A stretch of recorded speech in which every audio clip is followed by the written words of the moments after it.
This will not be easy. Progress never is. But it will be impossible if we don't fight to put a Democrat back into the White House. We need to elect Barack Obama because we need a president who understands that America can't compete in the global economy by padding the pockets of energy speculators while ignoring the workers whose jobs have been shipped overseas. We need a president who understands we can't solve the problems of global warming by giving windfall profits to the oil companies while ignoring opportunities to invest in the new technologies that will build a green economy. We need a president who understands that the genius of America has always depended on the strength and vitality of the middle class. Barack Obama began his career fighting for workers displaced by the global economy. He built his campaign on a fundamental belief that change in this country must start from the ground up, not the top down. And he knows that government must be about we the people, not we the favored few. And when Barack Obama is in the White House, he'll revitalize our economy, defend the working people of America, and meet the global challenges of our time. Democrats know how to do this. As I recall, we did it before with President Clinton and the Democrats.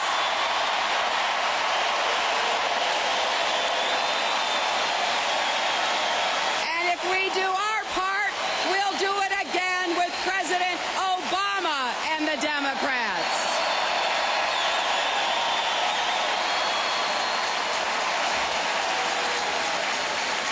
Just think of what America will be as we transform our energy economy, create those millions of jobs, build a strong base for economic growth and shared prosperity, get middle-class families the tax relief they deserve.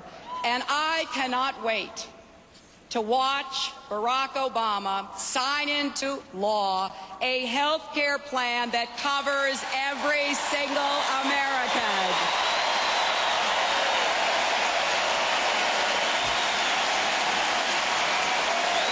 We know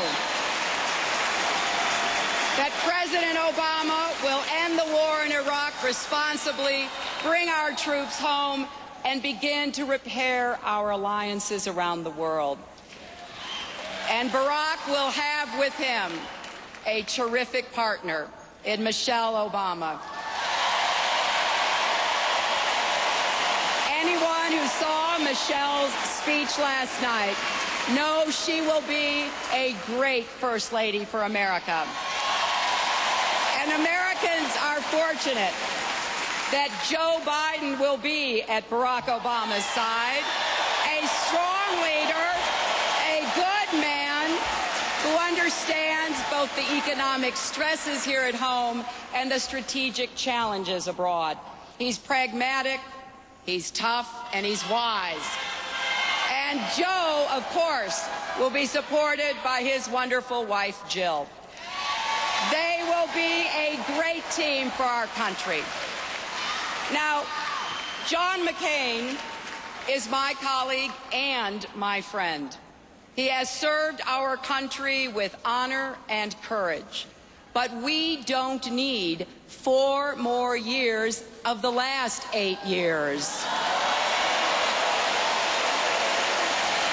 More economic stagnation and less affordable health care, more high gas prices and less alternative energy, more jobs getting shipped overseas and fewer jobs created here at home, more skyrocketing debt and home foreclosures and mounting bills that are crushing middle-class families, more war and less diplomacy, more of a government where the privileged few come first and everyone else comes last. Well, John McCain says the economy is fundamentally sound. John McCain doesn't think 47 million people without health insurance is a crisis. John McCain wants to privatize Social Security, and in 2008, he still thinks it's okay when women don't earn equal pay for equal work. Now, with an agenda like that, it makes perfect sense that George Bush and John McCain will be together next week in the Twin Cities, because these days they're awfully hard to tell apart.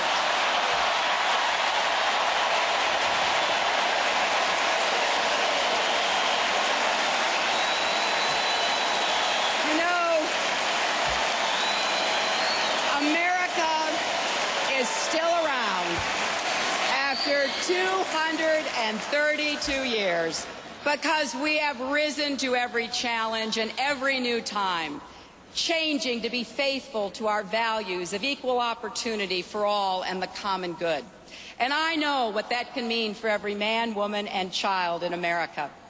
I'm a United States Senator because in 1848, a group of courageous women and a few brave men gathered in Seneca Falls, New York, many traveling for days and nights, to participate in the first convention on women's rights in our history. And so dawned a struggle for the right to vote that would last 72 years, handed down by mother to daughter to granddaughter, and a few sons and grandsons along the way. These women and men looked into their daughters' eyes and imagined a fairer and freer world, and found the strength to fight, to rally, to picket, to endure ridicule and harassment and brave violence and jail.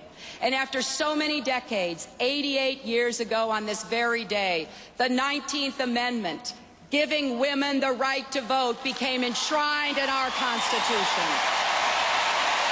My mother was born before women could vote. My daughter got to vote for her mother for president. This is the story of America, of women and men who defy the odds and never give up.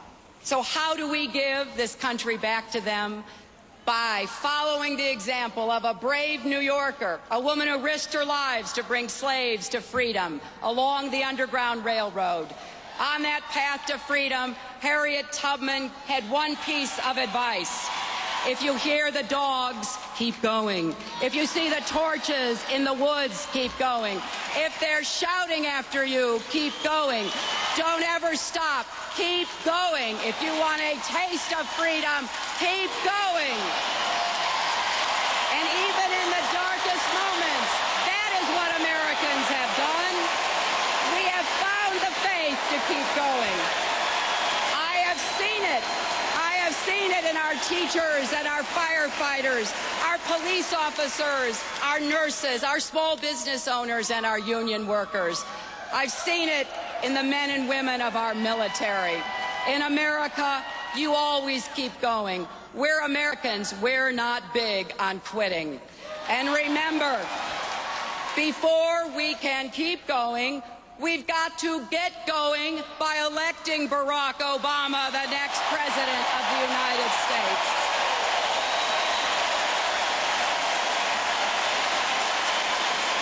We don't have a moment to lose or a vote to spare. Nothing less than the fate of our nation and the future of our children hangs in the balance. I want you to think about your children and grandchildren come Election Day. Think about the choices your parents and grandparents made that had such a big impact on your lives and on the life of our nation. We've got to ensure that the choice we make in this election honors the sacrifices of all who came before us and will fill the lives of our children with possibility and hope.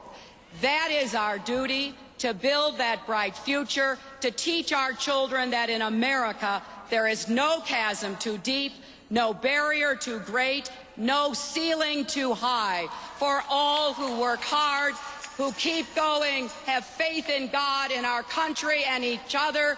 That is our mission, Democrats. Let's elect Barack Obama and Joe Biden for that future worthy of our great country. Thank you. God bless you.